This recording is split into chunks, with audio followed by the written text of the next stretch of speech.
Hi friends, welcome back to my channel. Champakali ಅಂದರೆ ಬೇಕರಿಯಿಂದ ತಂದು ತಿಂತೀರಾ? ಇವತ್ತು ಈ ವಿಡಿಯೋ ನೋಡಿದರೆ ನೀವು ಬೇಕರಿಯಿಂದ ತಂದು ತಿನ್ನೋದೇ ಇಲ್ಲ. ತುಂಬ ರುಚಿಯಾಗಿರುತ್ತೆ. ಬನ್ನಿ ಯಾವ ರೀತಿ ಮಾಡೋದು ಅಂತ ನೋಡೋಣ. 1 ಲೀಟ್ರ್ ಹಾಲಿಂದ ಇವತ್ತು ನಾನು ಈ ಚಂಪಾಕಲಿ ಮಾಡ್ತಾ ಇದ್ದೀನಿ.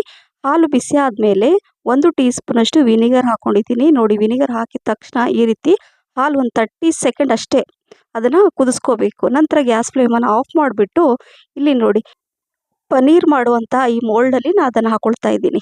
ಸೊ ಹಾಕ್ಕೊಂಡು ನೋಡಿ, ಈ ಥರ ಎಲ್ಲ ನೀರೆಲ್ಲ ಕೆಳಗಿಳಿಯುತ್ತೆ. ಅದನ್ನು ಚೆಲ್ಬಿಟ್ಟು ಮತ್ತೆ ಅದೇ ಪಾತ್ರೆ ಇಟ್ಟು ಆ ಸ್ಟ್ಯಾಂಡ್ ಇಟ್ಟು ಈಗ 1 ಗ್ಲಾಸಷ್ಟು ನೀರನ್ನು ಹಾಕ್ಕೊಂಡು ಇದನ್ನೆಲ್ಲ ನೀರೆಲ್ಲ ತೆಗಿಬೇಕು ಚೆನ್ನಾಗಿ. ನೋಡಿ, ಈ ರೀತಿಯಾಗಿ ಈ ಪನ್ನೀರ್ ಮೋಲ್ಡಲ್ಲಿ ನಾನು ಈ ಥರ ಮಾಡ್ತಾ ಇದ್ದೀನಿ. ನೋಡಿ, ಒಂದು 10 ನಿಮಿಷ ಹಾಗೆ ಬಿಟ್ಟಿದ್ದೆ. ಸೊ ಈಗ ಇದನ್ನು ತೆಗೆದಿಡ್ತಾ ಇದ್ದೀನಿ ನೋಡಿ. ಸೊ ಈ ಪನ್ನೀರ್ ಮೋಲ್ಡ್ ಲಿಂಕ್ ಬೇಕಾದರೆ ನೀವು ಕಮೆಂಟ್ಸಲ್ಲಿ ಲಿಂಕ್ ಅಂತ ಹೇಳಿ, ನಾನು ಇದ್ರ ಲಿಂಕ್ ಕೂಡ ಕಳಿಸ್ತೀನಿ. ಸೊ ಈಗ ಇದನ್ನು ಚೆನ್ನಾಗಿ ಮಿಕ್ಸ್ ಮಾಡ್ಕೋಬೇಕು. ಅದಕ್ಕಿಂತ ಮುಂಚೆ ಒಂದು ಪ್ಯಾನಲ್ಲಿ ನಾನು ಇಲ್ಲಿ ನೀರು ಹಾಕ್ಕೊಳ್ತಾ ಇದ್ದೀನಿ. 2 ಗ್ಲಾಸಷ್ಟು ನೀರನ್ನು ಹಾಕ್ಕೋಬೇಕು. ನಂತರ 1 ಕಪ್ಪಷ್ಟು ಸಕ್ಕರೆ, ಹೆಚ್ಚು ಕಡಿಮೆ ಸಕ್ಕರೆ ನಿಮಗೆ ಜಾಸ್ತಿ ಸ್ವೀಟ್ ಬೇಕಂದರೆ ಜಾಸ್ತಿ ಕೂಡ ಹಾಕ್ಕೋಬೋದು ಅಥವಾ ಕಡಿಮೆ ಕೂಡ ಹಾಕ್ಕೋಬೋದು. ಈಗ ಅದು ಕುದೀತಾ ಇರುತ್ತೆ. ಇಲ್ಲಿ ಇದನ್ನು ಚೆನ್ನಾಗಿ ಮಿಕ್ಸ್ ಮಾಡ್ಕೋಬೇಕು. ನೋಡಿ, ಇದರಲ್ಲಿ ಸ್ವಲ್ಪ ಟೈಮ್ ಹೋಗುತ್ತೆ. ಒಂದು 2 ರಿಂದ 3 ನಿಮಿಷ ಬೇಕಾಗುತ್ತೆ ಚೆನ್ನಾಗಿ ಅದನ್ನು ಮಿಕ್ಸ್ ಮಾಡಬೇಕು. ಸೊ ಇಲ್ಲಿ 1 ಟೀ ಸ್ಪೂನಷ್ಟು ಮೈದಾ ಹಿಟ್ಟು ಹಾಕ್ಕೊಂಡಿದ್ದೀನಿ ಅಥವಾ ಕಾರ್ನ್ ಫ್ಲೋರ್ ಕೂಡ ಹಾಕ್ಕೋಬೋದು. 1/4 ಟೀ ಸ್ಪೂನಷ್ಟು ಬೇಕಿಂಗ್ ಪೌಡರ್ ಕೂಡ ಹಾಕ್ಕೊಂಡಿದ್ದೀನಿ. ನೋಡಿ, ಈ ಥರ ಹಾಕೊಳ್ಳೋದ್ರಿಂದ ಏನಾಗುತ್ತೆ, ಆ ಚಂಪಾಕಲಿ ಮಾಡುವಾಗ ಆ ಥರ ಉಬ್ಬಿ ಬರುತ್ತೆ, ಸಾಫ್ಟಾಗಿ ಬರುತ್ತೆ.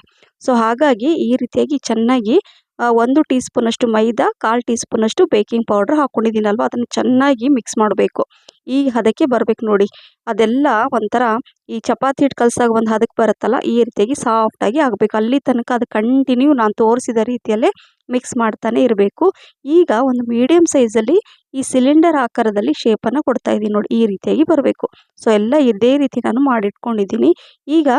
ಈಗ ಏನಾದರೂ ಸಕ್ಕರೆ ಮತ್ತು ನೀರು ಹಾಕಿದ್ನಲ್ಲ, ಅದು ಕುದೀತಾ ಇದೆ. ಕುದಿಯೋ ಟೈಮಲ್ಲಿ ಅದನ್ನು ಎಲ್ಲ ಇದರಲ್ಲಿ ಹಾಕ್ಕೋಬೇಕು. ಪಾಕ ಬರೆಸೋ ಅಂಥ ಅವಶ್ಯಕತೆ ಇಲ್ಲ, ಜಸ್ಟ್ ಸಕ್ಕರೆ ಕರಗಿದ್ರೆ ಸಾಕು. ಎಲ್ಲ ಅದರಲ್ಲಿ ಹಾಕಿ ಇದನ್ನು ಸಿಮ್ಮಲ್ಲಿ ಅಥವಾ ಮೀಡಿಯಮ್ ಫ್ಲೇಮಲ್ಲೇ ಇದನ್ನೊಂದು 15 ರಿಂದ 20 ನಿಮಿಷ ಇದರಲ್ಲೇ ಕುದಿಸ್ಕೋಬೇಕು. ಯಾಕಂದರೆ ಪಾಕ ಎಲ್ಲ ಹೀರ್ಕೋಬೇಕು. ಅದು ನೋಡಿ ಡಬಲ್ ಗಾತ್ರದಲ್ಲಿ ಆಗುತ್ತೆ ಸೈಜಲ್ಲಿ. ಹಾಕುವಾಗ ಸ್ವಲ್ಪ ಚಿಕ್ಕ ಸೈಜ್ ಇತ್ತಲ್ವಾ, ಸೊ ನೋಡಿ ಅದು ಕುದೀತಾ ಡಬಲ್ ಸೈಜಿಗೆ ಬರುತ್ತೆ. ಇಲ್ಲಿ ನಾನು ಸ್ವಲ್ಪ ಕೇಸರಿ ದಳನ ಹಾಕ್ಕೊಂಡಿದ್ದೀನಿ. ಕಲರ್ ನ್ಯಾಚುರಲ್ ಆಗಿ ಕಲರ್ ಇರಲಿ ಅಂತ ನಾನು ಯಾವುದೇ ಕಲರ್ ಕೂಡ ಆ್ಯಡ್ ಮಾಡ್ತಾ ಇಲ್ಲ. ಅಥವಾ ನೀವು ಬೇಕಂದರೆ ಫುಡ್ ಕಲರ್ ಹಾಕೋಬೋದು, ಬಟ್ ಫುಡ್ ಕಲರ್ ಹಾಕೋಬೇಡಿ. ಸೊ ಇದನ್ನು ನೋಡಿ, ಇದನ್ನು ಮತ್ತೆ ಒಂದು 5 ನಿಮಿಷ ಮುಚ್ಚಿಟ್ಟಿದ್ದೆ ನಾನು ಸಿಮ್ಮಲ್ಲೇ. ನೋಡಿ ಯಾವ ರೀತಿ ಕಲರ್ ಬಂದಿದೆ. ಸೊ ಪರ್ಫೆಕ್ಟಾಗಿ ಇದೇ ರೀತಿಯಾಗಿ ಬರಬೇಕು. ತಿನ್ನುವಾಗ ಅದೆಲ್ಲ ರಸ ಹೀರ್ಕೊಂಡಿರಬೇಕು. ನೋಡಿ ಕರೆಕ್ಟಾಗಿ ಬಂದಿದೆಯಲ್ವಾ. ಸೊ ಎಲ್ಲ ಒಂದೇ ಸೈಜಲ್ಲಿ ಮಾಡ್ಕೊಳ್ಳಿ. 1 ಲೀಟ್ರ್ ಹಾಲಲ್ಲಿ ಇಷ್ಟೆಲ್ಲ ಚಂಪಾಕಲಿನ ನಾನು ಮಾಡ್ಕೊಂಡಿದ್ದೀನಿ. ಸೊ ಈಗ ಈ ಥರ ಕುದಿ ಬರೋ ಟೈಮಲ್ಲಿ ಅಂದರೆ ಚೆನ್ನಾಗಿ ಕುದಿಸ್ಕೊಂಡು ಗ್ಯಾಸ್ ಫ್ಲೇಮನ್ನು ಆಫ್ ಮಾಡಿಬಿಡಬೇಕು. ಆಫ್ ಮಾಡಿ ಇದನ್ನು ತಣ್ಣಗಾಗಲಿಕ್ಕೆ ಬಿಡಬೇಕು. 3 ಅವರ್ಸ್ ಹಾಗೆ ಬಿಡಬೇಕು. 2 to 3 ಅವರ್ಸ್ ಇದನ್ನು ಬಿಟ್ಟರೆ ತುಂಬ ಚೆನ್ನಾಗಾಗುತ್ತೆ. ಸೊ ಅದನ್ನು ನಾನು ತಣ್ಣಗಾಗಲಿಕ್ಕೆ ಬಿಟ್ಟಿದ್ದೆ. ಸೈಡಲ್ಲಿ ಕೂಡ ಇಟ್ಟಿದ್ದೀನಿ. ಇಲ್ಲಿ 1 ಕಪ್ಪಷ್ಟು ಹಾಲು, ಸ್ವಲ್ಪ 2 ರಿಂದ 3 ಟೀ ಸ್ಪೂನಷ್ಟು ಸಕ್ಕರೆ, ಶುಗರ್, ಮತ್ತು ಮಾವ ಇಲ್ಲಿ ಹಾಕ್ಕೊಳ್ತಾ ಇದ್ದೀನಿ 100 ಗ್ರಾಮಷ್ಟು. ಕೋವಾ ಅಥವಾ ಮಾವ ಅಂತ ಹೇಳ್ತಾರೆ ನೋಡಿ. ಸೊ ಅದು ಸಿಗುತ್ತೆ. ಅದು ನೋಡಿ ಈ ರೀತಿಯಾಗಿರುತ್ತೆ. ಸೊ ನಾನು ಅದನ್ನು ಈ ಥರ ಹಾಕ್ಕೊಂಡಿದ್ದೀನಿ ಒಂದು 100 ಗ್ರಾಮಷ್ಟು. ಹಾಕ್ಕೊಂಡು ಈ ರೀತಿ ಮಿಕ್ಸ್ ಮಾಡ್ಕೋಬೇಕು. ಲೋ ಮೀಡಿಯಮ್ ಫ್ಲೇಮಲ್ಲಿ ಅದೆಲ್ಲ ಕರೆಕ್ಟಾಗಿ ಸೆಟ್ ಆಗಬೇಕು. ಸೊ ನೋಡಿ ಅದೆಲ್ಲ ಕರಗ್ತು ಹಾಲಲ್ಲಿ.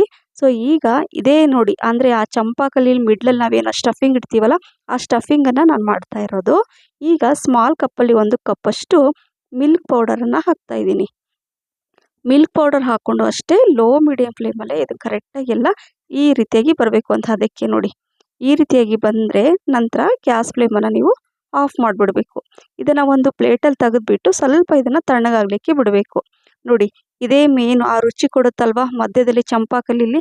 ಆ ಸ್ಟಫಿಂಗ್ ಈಗ ರೆಡಿ ಆಯಿತು. ಈಗ ಇದು ಒಂದು 3 ಅವರ್ಸ್ ನಾನು ಹಾಗೆ ಬಿಟ್ಟಿದ್ದೆ. ಸೊ ಈಗ ಅದೆಲ್ಲ ಚೆನ್ನಾಗಿ ಸೆಟ್ಟಾಗಿರುತ್ತೆ. ತಿನ್ನುವಾಗ ನೀವು ಒಂಥರ ಒಳಗೆ ಜ್ಯೂಸಿಯಾಗಿರುತ್ತೆ. ಸೊ ಹಾಗಾಗಿ ಇದು ಮಾಡಿದ ತಕ್ಷಣವೇ ನೀವನ್ನು ಫಿಲ್ಲಿಂಗ್ ಮಾಡ್ಕೋಬಾರ್ದು. ಅದನ್ನು ಮಾಡಿ ರೆಸ್ಟಲ್ಲಿ ಇಟ್ಬಿಡಬೇಕು. ಅಥವಾ ನೀವು ಒಂದಿನ ಮಾಡಿ ನೆಕ್ಸ್ಟ್ ಡೇ ಕೂಡ ನೀವು ಅದನ್ನು ಮಾಡ್ಕೋಬೋದು ಟೈಮ್ ಇದ್ದರೆ. ಈಗ ನೋಡಿ ಈ ಥರ ಚಾಕುವಿನ ಸಹಾಯದಿಂದ ಈ ಥರ ಮಧ್ಯಕ್ಕೆ ಕಟ್ ಮಾಡಿ ಮಿಡ್ಲಲ್ಲಿ ಆ ಸ್ಟಫಿಂಗನ್ನು ಅದರಲ್ಲಿ ಹಾಕಬೇಕು. ನೋಡಿ ಈ ರೀತಿಯಾಗಿ ತುಂಬ ಸುಲಭ, ಫಟಾಫಟ್ ಅಂತ ಮಾಡ್ಕೋಬೋದು. ಸೊ ನೋಡಿ ಇದೇ ರೀತಿಯಾಗಿ ನಾನು ತೋರಿಸ್ತಾ ಇದ್ದೀನಿ ನೋಡಿ ಇನ್ನೊಂದು. ಈಗ ಒಂದು ಚಾಕುವಿನ ಸಹಾಯದಿಂದ ಈ ಥರ ಮಿಡ್ಲಲ್ಲಿ ಈ ಥರ ಕಟ್ ಮಾಡಿಕೊಂಡು ಸ್ವಲ್ಪನೇ ಕಟ್ ಮಾಡಬೇಕು. ಫುಲ್ 2 ಭಾಗ ಮಾಡ್ಕೋಬಾರ್ದು. ಈಗ ಈ ಥರ ತೊಗೊಂಡು ಅದಕ್ಕೆ ಎಷ್ಟು ಬೇಕೋ ಅಷ್ಟು ಫಿಲ್ಲಿಂಗನ್ನು ಅಂದರೆ ಸ್ಟಫಿಂಗನ್ನು ಅದರಲ್ಲಿ ಹಾಕಬೇಕು. ಸೊ ನೋಡಿ ಇದೇ ರೀತಿಯಾಗಿ ಎಲ್ಲ ಒಂದೇ ಸೈಜಲ್ಲಿ ನಾನು ಮಾಡ್ಕೊಳ್ತಾ ಇದ್ದೀನಿ. ಕರೆಕ್ಟಾಗಿ ಈ ಥರ ಎಲ್ಲ ಅದರಲ್ಲಿ ಹಾಕಿಬಿಟ್ಟು ನೋಡಿ ಎಷ್ಟು ಚೆನ್ನಾಗಿ ಕಾಣಿಸ್ತಾ ಇದೆ ಅಲ್ವಾ. ಸೊ ಹಾಗಾಗಿ ಚಂಪಾಕಲಿ ಏನಾದರೂ ತಿನ್ನಬೇಕು ಅಂತ ಅನಿಸಿದರೆ ಮಿಸ್ ಮಾಡದೆ ಇದನ್ನು ಮಾಡಿ. ಒಂದೊಂದಕ್ಕೆ 45ರಿಂದ 50 ರೂಪಾಯಿ ಇರುತ್ತೆ ಒಂದು ಚಂಪಾಕಲಿಗೆ. ಸೊ ಹಾಗಾಗಿ ಮನೇಲಿ 1 ಲೀಟ್ರ್ ಹಾಲಿಂದ ನೀವು ಇಷ್ಟೆಲ್ಲ ಚಂಪಾಕಲಿನ ಮಾಡ್ಕೋಬೋದು. ಹೈಜಿನಿಕ್ ಆಗಿರುತ್ತೆ. ನಮ್ಗೆ ಎಷ್ಟು ಬೇಕೋ ಅಷ್ಟು ಸ್ವೀಟನ್ನು ನಾವು ಹಾಕಿ ಮಾಡ್ಕೋಬೋದು. ಜಾಸ್ತಿ ಓವರ್ ಸ್ವೀಟ್ ಕೂಡ ಇರಲ್ಲ. ಸೊ ನೋಡಿದ್ರಲ್ಲ ಎಲ್ಲ ಈ ರೀತಿಯಾಗಿ ನಾನು ಮಾಡಿಟ್ಕೊಂಡಿದ್ದೀನಿ. ಈಗ ಇದಕ್ಕೆ ಫೈನಲ್ ಟಚ್ ಕೊಡಬೇಕು. ಏನಂದರೆ ಇಲ್ಲಿ ಈ ರೀತಿ ಒಂದೊಂದು ಚೆರಿ ಹಣ್ಣನ್ನು ಈ ಥರ ಹಾಕ್ಬಿಡ್ಬೇಕು. ನೋಡಿ ಎಷ್ಟು ಚೆನ್ನಾಗಿ ಕಾಣಿಸ್ತಾ ಇದೆ ಅಲ್ವಾ. ನೋಡಲಿಕ್ಕೆ ಎಷ್ಟು ಸುಂದರವಾಗಿ ಕಾಣಿಸ್ತಾ ಇದೆ. ರುಚಿ ಅಂತೂ ಹೇಳೋಕ್ಕೆ ಆಗಲ್ಲ, ಅಷ್ಟೊಂದು ರುಚಿಯಾಗಿತ್ತು.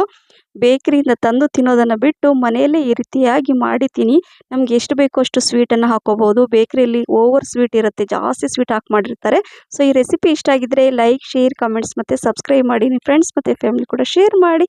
Thank you for watching.